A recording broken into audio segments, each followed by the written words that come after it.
बहुत समय पहले हरिपुर नाम का एक गांव हुआ करता था। गीसू गांव का एक गरीब किसान था।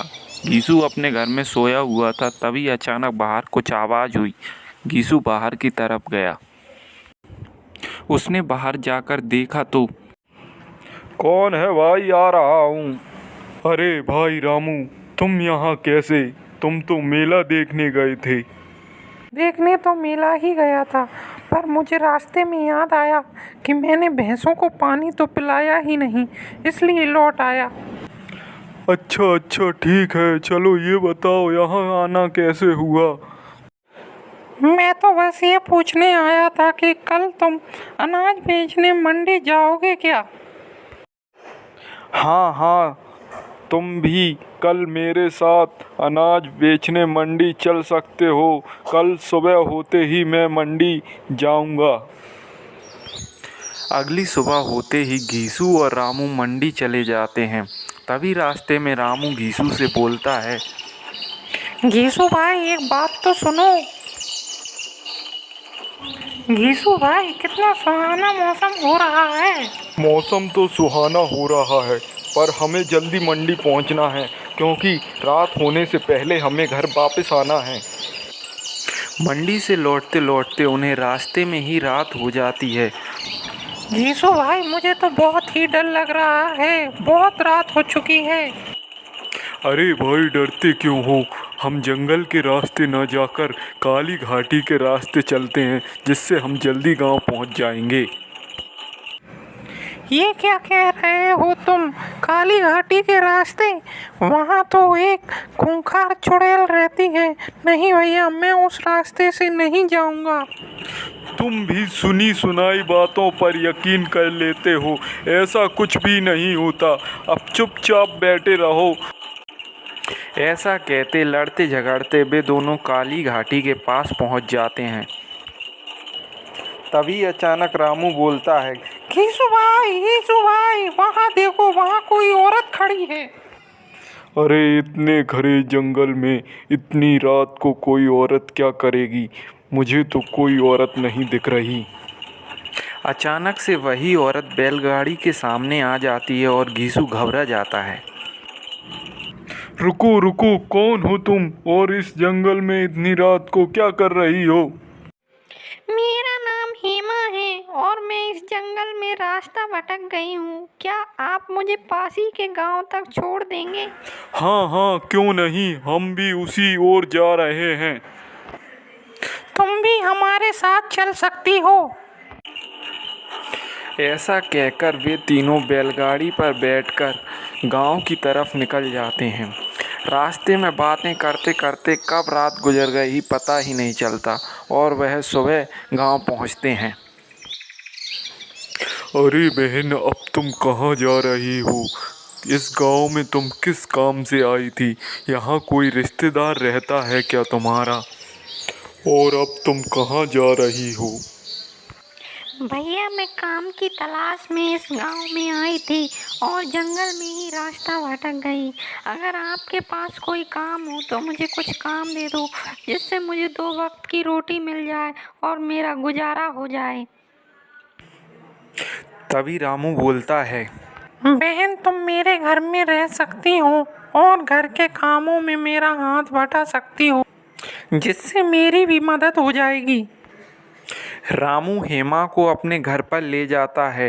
हेमा रामू का बार बार शुक्रिया अदा करती है और वे दोनों घर पहुंच जाते हैं। घर पहुंचते ही हेमा रसोई के कामों में लग जाती है और रामू रात होते ही खाना खाकर सो जाता है। आधी रात होते ही हेमा रामू की तरफ देखती है। रामू अपने कमरे में सोया हुआ था। तभी वह अचानक बाहर निकलती है और एक खूंखार चुड़ैल में बदल जाती है। मैं किसी को नहीं छोड़ूंगी, सबको मार डालूंगी। मेरे होते हुए इस गांव में एक भी इंसान नहीं बच पाएगा। चुड़ैल आधी रात के समय पूरे गांव में घूमने लगी। वह हर घर में झांकती और देखती कोई जाग रहा है या नहीं। अचानक से उसकी नज़र रास्ते में जा रही एक बूढ़ी औरत और उसकी बेटी पर पड़ी। वह मन ही मन बहुत खुश हो गई। बहुत दिन बाद कोई शिकार हाथ आया है, आज तो मजा ही आ गया। अचानक से चुड़ैल उस बूढ़ी औरत के सामने आ गई और कहने लगी, अरे दादी, इतनी रात को तुम कहाँ जा रही हो? तुम कहो तो मैं तुम्हें कहीं छोड़ दूँ? ऐसा कहते कहते वह चुड़ैल दादी और उसकी बेटी को जान से मार डालती है और सुबह होने से पहले वापस घर लौट आती है। घर आते ही चुड़ैल हेमा का रूप धारण कर लेती है और वह घर के कामों में लग जाती है। सुबह होते ही सभी गांव वाले कुएं के पास इकट्ठे होने लगते हैं और रात में हुई घटना के बारे में बातें करने लगते हैं। अरे भाई, ये तो मुझे कोई भेड़िया का काम लगता है। हाँ घीसू भाई, तुम सही कह रहे हो, मुझे भी ऐसा लगता है, ये कोई खूंखार जानवर का ही काम है। रात होते ही गांव वाले अपने घरों के खिड़की दरवाजे अच्छी तरह से बंद कर लेते हैं। रामू को सोता देख हेमा भी अब घर से बाहर निकल आती है। हेमा के बाहर निकलते ही रामू भी उसे खिड़की में से झांककर देखने लगता है। उसके देखते देखते ही हेमा एक खूंखार चुड़ैल में बदल जाती है। हे भगवान, ये तो एक खूंखार चुड़ैल है। रामू दौड़कर घीसू के पास जाता है और कहने लगता है, घीसू भाई, हेमा तो एक खूंखार चुड़ैल है, वही गांव वालों को मार रही है। अगर तुम सही कह रहे हो तो हमें जल्द से जल्द बाबा देवप्रिया के पास जाना होगा, वही हमें इस बला से बचा सकते हैं।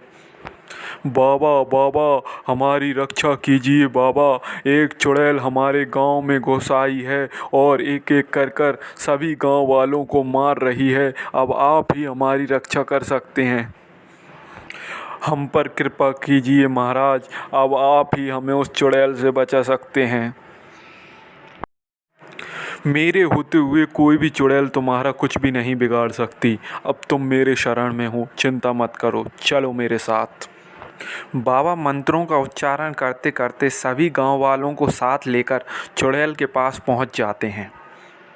क्यों बाबा, इन गांव वालों को साथ लेकर क्या मैंने आया है क्या यहाँ? अभी देखती हूँ मैं तुझे।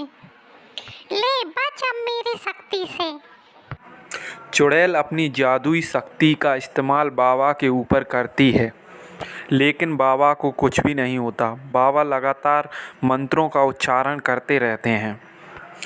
तभी बाबा अपने मंत्र उच्चारण की शक्ति चुड़ैल के ऊपर फेंकते हैं और चुड़ैल दर्द से कराहने लगती है और धूं-धूं कर जलने लगती है। बचाओ, कोई तो मुझे बचाओ। ऐसा कहते कहते चुड़ैल का अंत हो जाता है और सभी गांव वाले मिलकर बाबा का धन्यवाद करते हैं।